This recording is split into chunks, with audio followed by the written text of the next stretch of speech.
Hello বন্ধুরা, তো নতুন বছর শুরু হয়ে গেল। সবাইকে হ্যাপি নিউ ইয়ার। সবাই দিন খুব ভালো কাটুক, সাবধানে কাটুক, আনন্দ করুন, কিন্তু অন্যের ক্ষতি যাতে না হয়। এবং সব সময় ভালো কাজ করবেন, ভালো জিনিস ছড়িয়ে দেবেন, পজিটিভিটি জিন্দা হয়, এই জিনিসটা যেন মাথায় থাকে। এখন আমি এই বছর 2025-এ প্রথম যে কাজটা দেখব, যদিও কাজটা 2024-এ আমার লাস্ট দেখা কাজ, যেটা হলো ডক্টর বলে একটা ওয়েব সিরিজ, যেটা এসছে জিও সিনেমাতে, আছে 10টা এপিসোড। সেই সিরিজটা রিভিউ করতে চলেছি। এবং এখানে লিড রোলে আছে হলো শরৎ কেলকার, এবং অন্যান্য আর্টিস্টরা রয়েছে। ভিভান শাহকে আপনারা দেখতে পাবেন এখানে, আরও অন্যান্য আর্টিস্টরা রয়েছে এই কাজটার মধ্যে। গল্পটা ছোটো করে বলি, এটা কাইন্ড অফ আপনারা সঞ্জীবনী বলে যে সিরিয়ালগুলো আগে হতো 2002, তারপরে আরেকটা হয়েছিল খুব 2008 না 9 এরকম সময়, ওরকমই একটা এক্সটেন্ডেড ভার্সনও বলা যায়, বা একটা ওয়েব সিরিজ কাইন্ড অফ এখানে বানানো হয়েছে, যার মধ্যে সিরিয়াল অ্যাপ্রোচ কিন্তু কাজটার মধ্যে রয়েছে।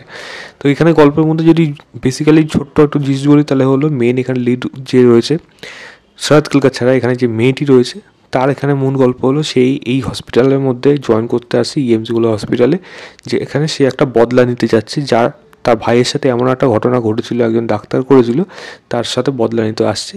তারপরে সেখানে গিয়ে সম্পর্কটা কোন জায়গায় যাচ্ছে, কারণ টার্ন নিচ্ছে এমন একটা জায়গায়, এবং সেই বদলাটাকেই নিতে পারছে, বা ওই হসপিটালের মধ্যে যে প্রবলেমটা ক্রিয়েট হয়েছিল দুজন ডাক্তারের মধ্যে, সেটা কি করে এক অপরের সাথে কি মিল হতে পারলো নাকি। এবং একটা সেখানেই ডাক্তারদের মধ্যে একটা সার্কেল আছে, যেখানে তারা একটা এক্সপেরিমেন্ট করছে, একটা মানে হাই সায়েন্স মানে ল্যাব রয়েছে সেখানে। তো সেখানে তারা কীভাবে সেগুলি এক্সপেরিমেন্ট করছে, এমন কিছু মানে রোগ আছে বা এমন কিছু সার্জারি আছে যেগুলোকে সচরাচর করা যায় না, সেগুলো তারা করার চেষ্টা করছে, এবং সেগুলো কি সেই সার্জারিগুলো কি তারা মানে সফল হতে পারছে। এর থেকে বেশি জানতে হলে আপনাকে জিও সিনেমা থেকে এই সিরিজটা দেখতে হবে।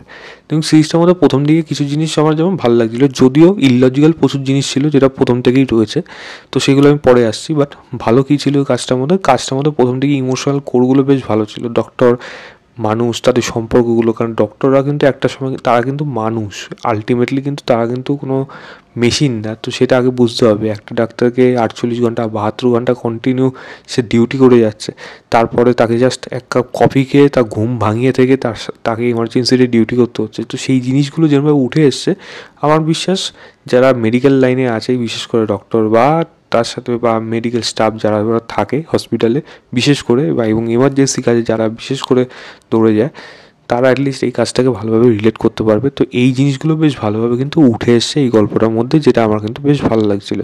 দ্বিতীয় জিনিস বলবো পারফরমেন্সের কথা। শরৎ কেলকার বলি, আমান আলী বলি, বা শরৎ কেলকারের অপোজিটে যে মেয়েটি রয়েছে, বা এখানে ডক্টররা যারা যারা রয়েছে এখানে, তাদের পারফরমেন্স কিন্তু আপনার ভালো লাগবে। তো সেগুলো কিন্তু দেখতে ভালো লাগছিলো। এই সম্পর্ক ইকুয়েশনগুলো যেরকমভাবে আসছিলো, সেটা একটা লেভেল অবধি কিন্তু ভালো লাগছিলো, যেটা আপনার দেখতে ভালো লাগবে। এবং কিছু ইমোশনাল জায়গা রয়েছে যেগুলো আপনার কিন্তু এখানে বেশ ভালোভাবে ওয়ার্ক করবে। কি একটু বাচ্চা, তার চোখের সামনে তার বাবা মারা যাচ্ছে, কিন্তু যেদিন মারা যাচ্ছে সেদিন তো বাচ্চার জন্মদিন, সেটা একটা ডাক্তার বলছে যে কীভাবে ও থাকবে সারা জীবন, জন্মদিন পালন করতে পারবে না, কারণ সেদিন তার বাবা মারা গেছে। এই জিনিসগুলো যেরকম হিট করে, এরকম কিছু ভালো ভালো ডায়লগও রয়েছে কাজটার মধ্যে, যেটা কিন্তু আপনার মনে হবে কাজটা কিন্তু একটা জায়গায় অ্যাট সাম লেভেলে কিন্তু বেশ ভালোই লাগবে। এবং ছোটোখাটো দিক রয়েছে কাজটার মধ্যে থেকে উঠে আসছে। এবং এই কাজে আমি বলবো সিরিজটা কিন্তু বেশ বড়, প্রায় একটা এপিসোড 30 থেকে 35 মিনিট, লাস্ট এপিসোডটা বোধহয় বড় একটু। তো প্রায় 6 ঘন্টার কাছাকাছি তো লাগবে এই সিরিজটা আমার দেখতে, আমার লেগেছে। তো আমার যে বোর লেগেছে আমি বলবো না, তবে ড্র্যাগ হয়েছে সেটা আমি পরে বলছি। তবে হ্যাঁ, অ্যাট সাম লেভেলে এই কাজটা কিন্তু একটা ওয়ান টাইম ওয়াচেবল হিসাবে আপনি দেখতে পারেন, এবং একটা সিজন 2 আসবে এরকমই একটা হিন্টস দিয়েছে। যদিও আমার মনে হলো সেটা খুব একটা যে প্রয়োজন ছিল তা না, না হলেও কিন্তু হতে পারতো। এবার যদি কাজটার মধ্যে খারাপ দিক বলি কী আছে, প্রথম কথা হলো কিছু ইললজিক্যাল জিনিস, যেমন যে কোনো সিচুয়েশনে, যে কোনো যত বড়ই ইনসিডেন্ট হয়ে যাক, কোনো ডাক্তাররা হসপিটালের বাইরে এসে মেডিকেল ইমার্জেন্সির সময় সেখানে এসে চট করে এসে ট্রিটমেন্ট করে না। তারা হসপিটালের স্টাফ থাকে, স্টাফরা গিয়ে তাদের ইমার্জেন্সিতে নিয়ে যায়, ইমার্জেন্সিতে নেওয়ার পর তারপর সেখানে ডক্টরের ট্রিটমেন্ট করে। এখানে ডক্টররাই বাইরে চলে আসছে, হসপিটালের স্টাফ কম। এটা একটা অদ্ভুত টাইপের লাগছে, সেটা বারবার হতে থাকে কন্টিনিউয়াসলি। একবার ঠিক আছে, বাট সেটা রিপিটেটিভ হতে থাকলে মনে হচ্ছে যে এটা জাস্ট কী লজিকে করছে আমি জানি না, সেটা দেখতে একটু অবাক লাগলো আমার এখানে। দ্বিতীয় জিনিস হলো গল্পটা একটা সময় গিয়ে এই কোথার দিকে যেন ড্র্যাগ হতে শুরু করে, এবং সম্পর্কগুলোর মধ্যে এত ফিজিক্যাল রিলেশনশিপগুলোকে নিয়ে এদের মানে ইন্টারনাল যে প্রবলেমগুলো আছে সেইগুলোকে ডিসকাস করতে গিয়ে আমার মনে হয় সিরিজটা কোথাও গিয়ে যেন ঘেটে গেল।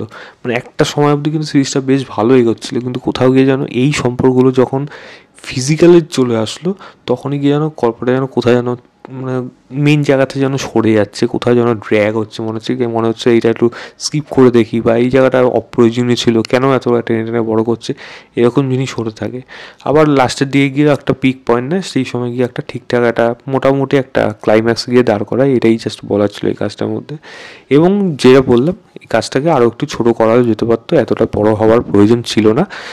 ছোটোখাটো আরও দিক রয়েছে, এর ট্রিটমেন্টটা ওয়েব সিরিজ কাইন্ড অফ হয়নি, অনেকটা টিভি সিরিয়াল কাইন্ড অফই হয়েছে, তবে একেবারে গ্যাদগেদে হয়নি সেই জিনিসটা বলতে পারি। তবে হ্যাঁ, আরও স্মার্ট রাইটিং হলে, আরও স্ক্রিন প্লে যদি মানে শার্প হতো, এডিটিং যদি ভালোভাবে করা হতো এই কাজটার মধ্যে, তাহলে হয়তো এই কাজটা একটা স্ক্রিপ্ট কাজ হতো এবং দেখতে কিন্তু বেশ ভালোই লাগতো আমার মনে হয়। আমার কাছে এই কাজটা একটা ওয়ান টাইম ওয়াচ হিসাবে একটা গুড কাজ, but above average to good কাজ, বাট এর থেকে আরও বেটার আশা করা যাচ্ছিল, সেরকমই হওয়া উচিত ছিল।